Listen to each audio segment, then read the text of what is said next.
नमस्कार किसान दोस्तों, स्वागत है आपका हमारे YouTube चैनल में। दोस्तों आज हम बात करेंगे जो प्याज की फसल है इसमें जो कीड़े लगते हैं इनके नियंत्रण के बारे में। ये जो मेन कीड़ा लगता है जो जड़ में बैठा होता है और हमारी जड़ के यानी कंद को खा जाता है और धीरे धीरे पौधे को बिल्कुल खत्म कर देता है, इसको आप कैसे नियंत्रित कर सकते हैं। वहीं जो अन्य कीट हैं उनका नियंत्रण आप कैसे कर सकते हैं।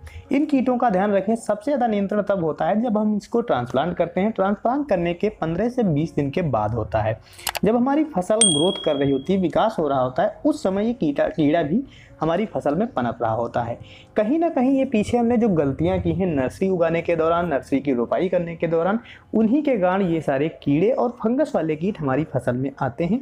तो हमेशा आप ध्यान रखें, जब नर्सरी आप तैयार कर रहे हो उसको आप वीडीडी जो ट्राइकोडर्मा है उससे उपचारित करें और कीटनाशक इत्यादि का खेत में प्रयोग करें। इसके बाद जब रोपाई आप नर्सरी कर रहे हो, नर्सरी की रोपाई के दौरान भी आप फंगीसाइड से पौधे की जो जड़ें हैं उनको डुबोकर फंगीसाइड में और उसके बाद कीटनाशक में डुबोकर आप अपने खेत में रोपाई करें।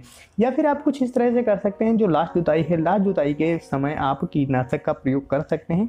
इसमें कई सारी कीटनाशकें ऐसी आती हैं जो दानेदार फार्म में आती हैं, जिनको आप खेत में जुताई के दौरान दे सकते हैं।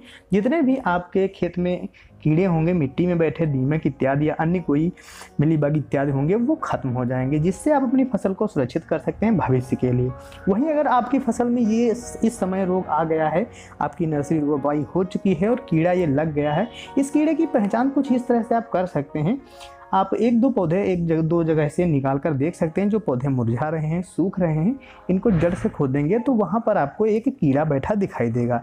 ये कीड़ा हमारे तने को छेदता है और ये कंद को खा जाता है, जिससे हमारा पौधा बिल्कुल झुलस जाता है और मर जाता है। इसके नियंत्रण के लिए अगर कम से कम लागत में और अच्छी दवा का प्रयोग करना चाहते हैं तो आप इमिडाक्लोरोपिड या फिर क्लोरोपाइरिफास 30.5% जो एससी फार्म में आती है उसका आप प्रयोग कर सकते हैं। 50 ml प्रति टंकी के हिसाब से आप इसका प्रयोग कर सकते हैं। इसका प्रयोग आपको तब करना है जब आप खेत की सिंचाई कर रहे हो। सिंचाई के ठीक पहले या सिंचाई के दौरान ही आप कर दें तो पानी के साथ साथ वो जो दवा है वो जड़ में जाएगी और कीड़े को खत्म कर देगी। इसके अतिरिक्त जो आपकी फसल में रस चूसक कीट हैं या कोई भी कीट है वो भी बिल्कुल खत्म हो जाएगा।